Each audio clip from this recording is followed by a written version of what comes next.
नमस्कार, आप सभी का बहुत बहुत स्वागत है आरएम क्लासेस में। मैं हूं नमन परसाई और आज हम पढ़ने वाले हैं ग्रीस के जंगलों में लगी भीषण आग के बारे में। ग्रीस कहां पर आता है, ग्रीस में कहां पर आग लगी है, इसका क्या कारण है, इसके बाद में ग्रीन हाउस इफेक्ट क्या होता है, ग्लोबल वार्मिंग क्या होता है और क्लाइमेट चेंज क्या होता है, सभी को आज हम डिस्कस करने वाले हैं। जंगलों में आग कैसे लगती है, इसके सभी कारण और इसके क्या परिणाम भविष्य में होने वाले, सभी को आज हम डिस्कस करने वाले। बेसिकली जो टॉपिक है आपका, इससे क्या आपके काम का है एग्जाम के पर्पज से, तो आज हम डिस्कस कर रहे हैं। आप सभी को इसके बारे में पता होना चाहिए, अति आवश्यक है। ठीक है, चलिए सबसे पहले बात करते हैं कि इसकी लोकेशन कहां पर है, आग कहां लगी है। चलिए मैप के माध्यम से पढ़ने का इसमें प्रयास करते हैं कि ये कहां पर इसकी लोकेशन है। देखिए जरा, इसमें ये आपका गूगल अर्थ है, इसके माध्यम से पढ़ने का प्रयास करेंगे हम लोग। देखें, सबसे पहले ढूंढते हैं भारत को। भारत से चलेंगे हम लोग उस क्षेत्र की जहां पर आग लगी है। ठीक, देख पा रहे हैं आप, ये देखो आप, ये पृथ्वी है, और पृथ्वी में हम ढूंढ रहे हैं भारत को। और भारत जो देश, ये आपका भारत आ गया, देख पा रहे हैं आप, ये देखो इंडिया आ गया, इंडिया पहुंच चुके हम लोग। ठीक, अब देखें जरा, इसमें ये भारत की बात करें हम लोग, तो भारत के हम लोग कहाँ वर्तमान में कहाँ हैं, तो भारत के मध्य में मध्य प्रदेश है, जहाँ पर वर्तमान में हम लोग खड़े हैं, होशंगाबाद में, यानी कि नर्मदापुरम में। तो ये भारत के उत्तर पश्चिम में आता है पाकिस्तान, यहाँ पर आता है अफगानिस्तान, फिर आपका आता है अजरबैजान, तुर्कमेनिस्तान, और इन दोनों के मध्य में, इन दोनों के बीच में आता है कैस्पियन सागर, यहाँ आता है काला सागर यानी कि ब्लैक सी, और यहाँ आता है भूमध्य सागर यानी कि मेडिटेरेनियन सी। क्लियर है बात। ये एशिया है, ये आपका अफ्रीका है, और इन दोनों के बीच में यहाँ पर आता है यूरोप। ये पूरा आपका यूरोप है, देख पा रहे हैं आप।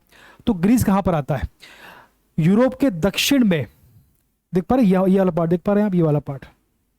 ठीक, तो भैया यूरोप के दक्षिण में यहां से लेकर यहां तक क्या है, यूरोप के दक्षिण पूर्व में या साउथ ईस्ट में एक देश है जिसका नाम है ग्रीस। यहाँ बहुत सारे द्वीप हैं, तो इनमें से एक द्वीप का नाम है रोड्स आइलैंड। क्या नाम है, देखो ये देख रहा है आपको, ये पूरा ग्रीस देख पा रहे हैं आप, ये पूरा ग्रीस है।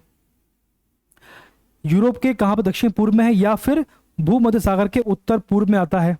क्लियर है बात। अब देखो जो आपका ग्रीस देश है कहां पर, यूरोप में आता है।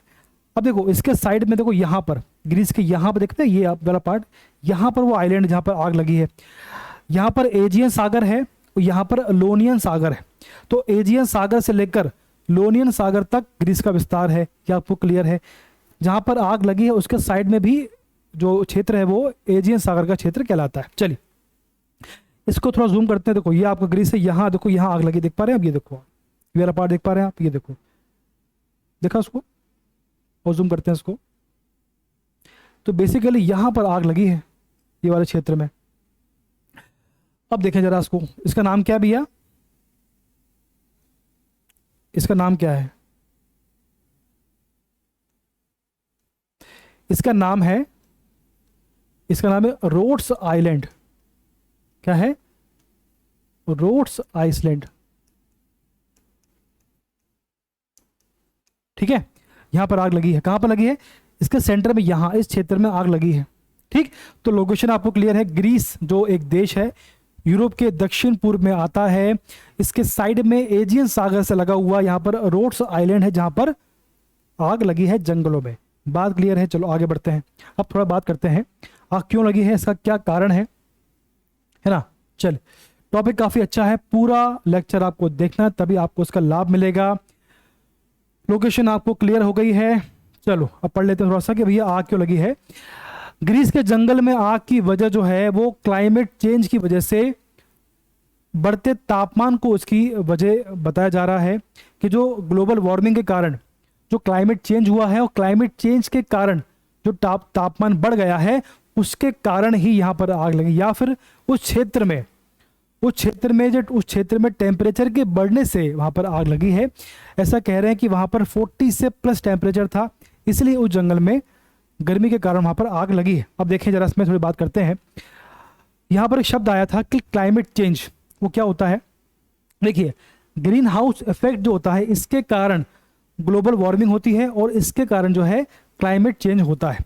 ये आपको क्लियर है। अब देखो बात करते हैं इसके बारे में कि ग्रीन हाउस इफेक्ट क्या होता है। देखो होता क्या है कि हमारी पृथ्वी जो है इस पर सूर्य की किरणें पड़ती हैं। क्या बोला आपसे मैंने कि जो हमारी पृथ्वी है इस पर सूर्य की किरणें पड़ती हैं। तो सूर्य की किरणों से जो ऊष्मा बनती है, तो पृथ्वी उसकी ऊष्मा का कुछ पार्ट, जो सूर्य की किरणें आती तो पृथ्वी जो है उस ऊष्मा का कुछ पार्ट अवशोषित कर लेता है, एब्जॉर्ब कर लेता है। बात क्लियर है? अब ये अवशोषण करता कौन है? जो अवशोषित कर लेता, मैंने आपसे बोला अवशोषित कर लेता है। अब ये जो अवशोषण करता कौन है, तो देखो भैया, जो हमारी पृथ्वी है इसके चारों ओर जो है ग्रीन हाउस गैसों का एक परत बनी हुई है। तो पृथ्वी है इसके चारों ओर जो है ग्रीन हाउस जो गैसें हैं, गैस की परत बनी हुई है।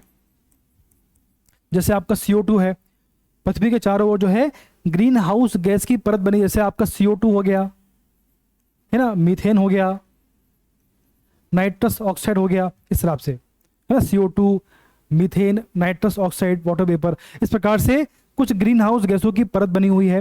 और यही जो परत है, यही परत सूर्य की ऊष्मा को वापस जाने से रोकती है, और इसी ऊष्मा के कारण पृथ्वी का टेम्परेचर मेंटेन होता है, और इसी टेम्परेचर के कारण जो है पृथ्वी पर जीवन संभव हो पाया। ये आपको क्लियर है? अब देखो, ये जो परत है ये काफी पतली होती है, और जितनी आवश्यकता होती है उतनी ही मात्रा में ये ऊष्मा रोकती है।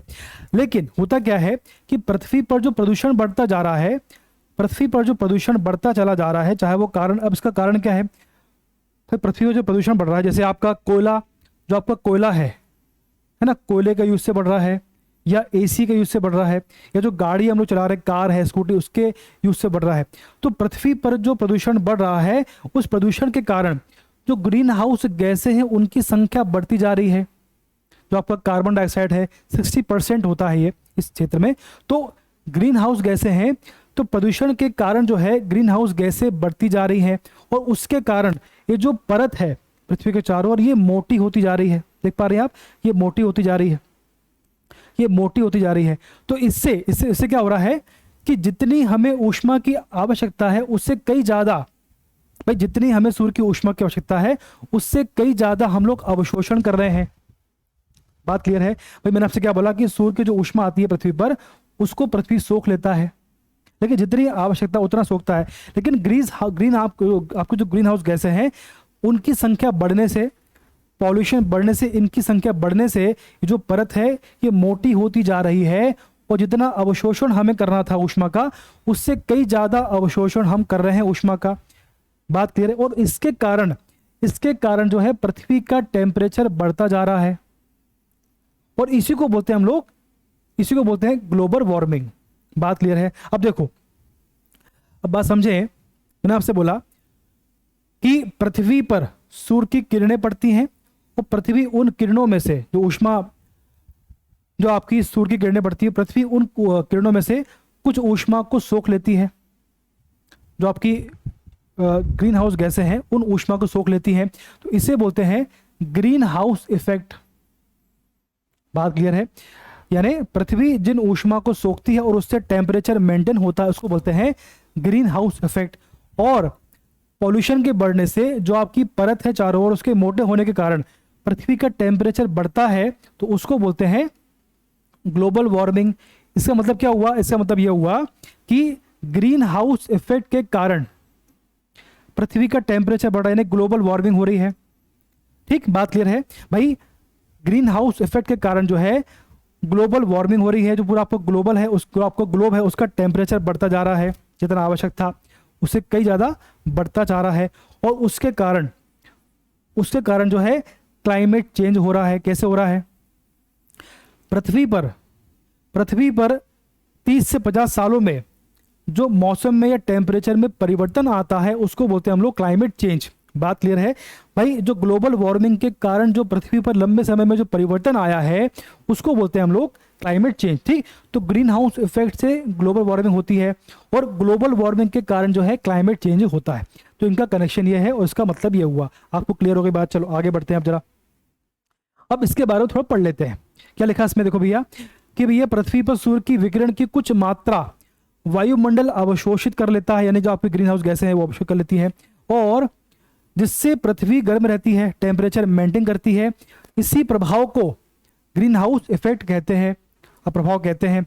और वर्तमान में प्रदूषण बढ़ने के कारण अधिक मात्रा में सौर विकिरण अवशोषित हो रहा है। इसी से पृथ्वी का तापमान बढ़ता जा रहा है, यानी ग्लोबल वार्मिंग हो रही है। और इसी से जिससे ग्लोबल वार्मिंग हो रही है और जिससे जलवायु परिवर्तन यानी कि क्लाइमेट चेंज हो रहा है। ये आपको क्लियर हो गई बात? ठीक, इस प्रकार से हो रहा है।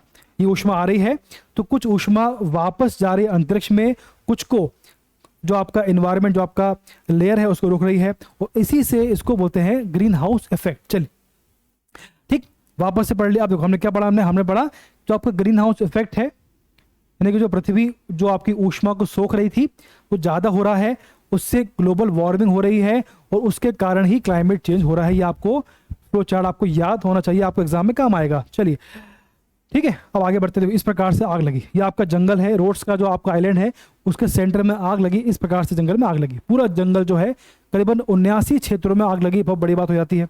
ठीक है, चलिए अब देखिए बेसिकली हुआ क्या है क्षेत्र में। इस क्षेत्र में जो आपको पूरा जंगल दिख रहा है आपको, ये इस जंगली क्षेत्र में आपका जो जंगल है, यहाँ पर टेम्परेचर बढ़ गया, यहाँ पर टेम्परेचर बढ़ गया और टेम्परेचर बढ़ने से ही यहाँ पर आग लगी है ना। अब टेम्परेचर बढ़ा क्यों? देखो टेम्परेचर, गर्मी का मौसम। अब गर्मी का मौसम कैसे आता है? देखो होता क्या है, जब पृथ्वी घूमती है, जब पृथ्वी सूर्य की परिक्रमा लगाती है, तो परिक्रमा लगाते समय जो क्षेत्र पृथ्वी का जो पार्ट, चाहे वो उत्तरी गोलार्ध हो दक्षिणी गोलार्ध हो, पृथ्वी के सामने जहां पर, यानी कि पृथ्वी के जिस क्षेत्र में सूर्य की सीधी किरणें पड़ती हैं उस क्षेत्र में गर्मी होती है। अब वो सीधी किरणें यहाँ पड़े या यहाँ पड़े वो डिपेंड करता है, यानी जिस क्षेत्र में सूर्य की सीधी किरणें पड़ती हैं उस क्षेत्र में जो है गर्मी का मौसम रहता है, और जिस क्षेत्र में सूर्य की तिरछी किरणें पड़ती हैं उस क्षेत्र में ठंड का मौसम होता है। ये आपको क्लियर है? आप देखिए इस महीने के आसपास जो है, अब देखो यहाँ देख पा रहे हैं, अभी अफ्रीका है, ये आपका एशिया यूरोप वाला पार्ट है, और यहाँ पर जो है भूमध्य सागर, यहाँ देख पा रहे हैं, यहाँ पर आपका आता है बेसिकली वो आपका आइलैंड है, यहाँ पर आपका आता है रोड्स आइलैंड। ठीक, अब चूंकि इस महीने में सूर्य की सीधी किरणें पड़ती हैं, यहाँ पर इस महीने के आसपास, जुलाई का महीना होता है, इस महीने में सूर्य की सीधी किरणें पड़ती है क्षेत्र में, इसीलिए यहाँ पर गर्मी का मौसम होता है। और इसी गर्मी के कारण जो है इस क्षेत्र में जंगलों में आग लग गई। अब आग कैसे लगी इसको पढ़ेंगे बाद में। ठीक, चलो आगे बढ़ते हैं। अब देखो ये बहुत ही सुंदर आइलैंड है, रोड्स आइलैंड, काफी हरा भरा जंगल है, इसके चलते यहाँ दुनिया भर के पर्यटक घूमने यहाँ पे आते हैं, इसलिए बड़ा फेमस है, काफी महत्व है इसका। अब इस प्रकार से इसमें आग लग गई। रोड्स आइलैंड में लोग बहुत परेशान हैं, अपने सामान और बच्चों को लेकर घर छोड़ते हुए दिखाई दे रहे हैं। देखो इस प्रकार से देख पा रहे हैं आप, ये देखो, मतलब इतना सुंदर क्षेत्र है, वहां लेकर लोगों को वहां से भागना पड़ रहा है, छोड़ना पड़ रहा है, क्योंकि वहां पर आग लग गई है। अब देखिए जरा इसमें, अब देखिए सरकार प्रयास कर रही है कि जो भी वहां पर सुरक्षित, जो वहां पर लोग हैं उनको सुरक्षित स्थान पर ले जाने का सरकार प्रयास कर रही, ताकि जो लोग हैं, जो भी यहाँ पे जनता, उनका नुकसान कम से कम हो पाए। चलिए अब देखें कि सरकार वहां पे क्या हुआ, देखो जरा इसमें। ग्रीस 50 साल में सबसे गर्म जुलाई के महीने से गुजर रहा है, यानी कि जुलाई महीने में सबसे ज्यादा इसमें गर्मी पड़ रही है। ठीक है, 40 डिग्री सेल्सियस से ज्यादा गर्मी पड़ रही है। और देखिए इसमें, इस बीच वहां रोड्स आइलैंड में जंगलों में लगी आग से हालात और खराब होते जा रहे हैं। एक तो गर्मी पड़ रही है और गर्मी पड़ रही है और ऊपर से आग लग गई है, तो गर्मी और आग का जो हीट है उस सबसे बहुत ही एकदम से लोग घबरा गए वहां पे, है ना। और 30,000 से ज्यादा लोगों को उनके घर से निकाल कर सुरक्षित स्थान पर पहुंचाया गया है। ठीक है, आप देखो जरा इसमें कि लोगों की मदद करने और जंगल में लगी आग बुझाने के लिए सरकार सेना और कोस्ट गार्ड की मदद ले रही है। इस माध्यम से सरकार प्रयास कर रही है कि अधिकारियों को कहना है कि अभी तक किसी की जान नहीं गई है, लेकिन हालात काफी गंभीर है। कई इलाकों में आपातकाल लगाया गया है। बात क्लियर है? आप देखो जरा, सरकार जो है सेना के माध्यम से और हेलीकॉप्टर के माध्यम से वहां पर आग बुझाने का प्रयास कर, देखो इस प्रकार से पानी की बौछार से जो है आग बुझाने का प्रयास हो रहा है। अब देखिए 35 वर्ग किलोमीटर बहुत बड़ा क्षेत्र होता है, जलकर खाक हो गया है। ये बहुत बड़ी बात है, एनवायरनमेंट को उससे बहुत नुकसान होने वाला है। देखो जरा इसमें, देखो अल जजीरा, बेसिकली जो अल जजीरा यहाँ पर मीडिया नेटवर्क है, जिससे आपका आज तक है, जी न्यूज़ है, इस प्रकार से जो अल जजीरा है उस क्षेत्र का, अरब क्षेत्र का एक मीडिया नेटवर्क है। तो उसके माध्यम से, ठीक, इस नेटवर्क के माध्यम से हमें जानकारी प्राप्त हुई है। अल जजीरा के मुताबिक ग्रीस में 79 जगहों पर आग लगी है। कितने क्षेत्र में? 79, बहुत बड़ा क्षेत्र जलकर खाक हो गया है। आग इतनी भीषण है कि उसमें अभी तक 35 वर्ग किलोमीटर का जंगल जलकर खाक हो चुका है। और देखिए इसमें इसे बुझाने के लिए 5 हेलीकॉप्टर और 173 फायर फाइटर्स को काम पर लगाया गया है। अब देखो जरा इसमें तो इस प्रकार से पूरे जंगल में जो आग लगी है उसको हेलीकॉप्टर जो है फायर फाइटर्स के माध्यम से बुझाने का प्रयास होता जा रहा है। इस पर देखिए इस प्रकार से जो फायर ब्रिगेड्स हैं वो भी इसमें प्रयास कर रही हैं। हर तरफ से प्रयास हो रहा है कि जंगल में जो आग लगी है इसको बुझाया जाए, क्योंकि इससे बहुत नुकसान होता जा रहा है। अब देखिए जो आग लगी इससे बहुत नुकसान तो हो रहा है, साथ में हीट स्ट्रोक के चलते 38 लोगों को भर्ती किया गया है। हीट स्ट्रोक के चलते 38 लोगों को अस्पताल में भर्ती किया गया है। बहुत गर्मी हो रही है, इससे उल्टी होती है, घबराहट सी होती है ना, बेचैनी होती है, उसको बोलते हैं हीट स्ट्रोक। पूरे देश को अगले हफ्ते तक हवाई को हाई अलर्ट पर रखा गया है। समुद्र के तापमान 2 से 3 डिग्री बढ़ोतरी दर्ज की गई है। बहुत ही चिंता का विषय है।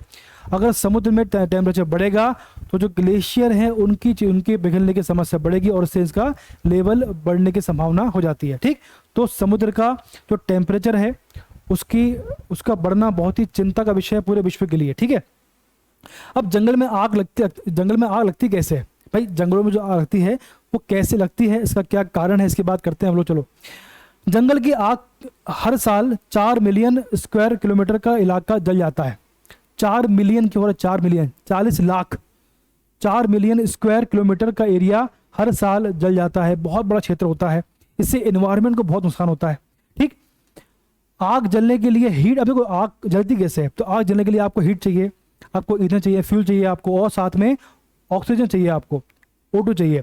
तो हीट, ईंधन, ऑक्सीजन, इसके साथ ही आग जलती है। अब देखो जो आपका हीट कहाँ से मिलेगी, आपको देखे जरा इसमें, जल में जो ऑक्सीजन हवा में ही मौजूद होती है, तो ये तो मिल गया अपने को, एक पार्ट आपका कवर हो गया। इसके बाद देखें आप जरा कि पेड़ों की सूखी टहनियाँ और पत्ते ईंधन का काम करते हैं। ठीक, इसके बाद देखें आप, वहीं एक छोटी सी चिंगारी हीट का काम करती है। देखो आग जलने के लिए क्या चाहिए होता है? हीट, तो आपको जो चिंगारी से मिल गया, ईंधन, सूखे पत्ते मिल गए आपको, टहनियाँ मिल गई, और जो आपका ऑक्सीजन है वो तो इन्वायरमेंट में होता ही है। तो इन सब के मिलने से जो है आग लग जाती है, और इस कारण से पूरे क्षेत्र में आग लगती है। ज़्यादातर आग गर्मी के मौसम में लगती है, क्योंकि उस मौसम में काफ़ी गर्मी होती है और इस क्षेत्र में हीट जो होती है उसके कारण ही आग लगती है, उससे काफ़ी नुकसान होता जा रहा है। सरकार को प्रयास करना चाहिए कि ऐसी घटना और ना घटे, क्योंकि इससे इन्वायरमेंट को बहुत बड़ी संख्या में नुकसान होता है। चलिए, तो भैया अगर आपको हमारी वीडियोस पसंद आ रहे हैं तो हमारे चैनल को सब्सक्राइब करिए, शेयर करिए, बहुत लाभ सबको इसका मिलेगा। आज के लिए इतना पर्याप्त है, अगला वीडियो बहुत जल्दी आने वाला है। तब तक आप सभी खुश रहें, स्वस्थ रहें। धन्यवाद।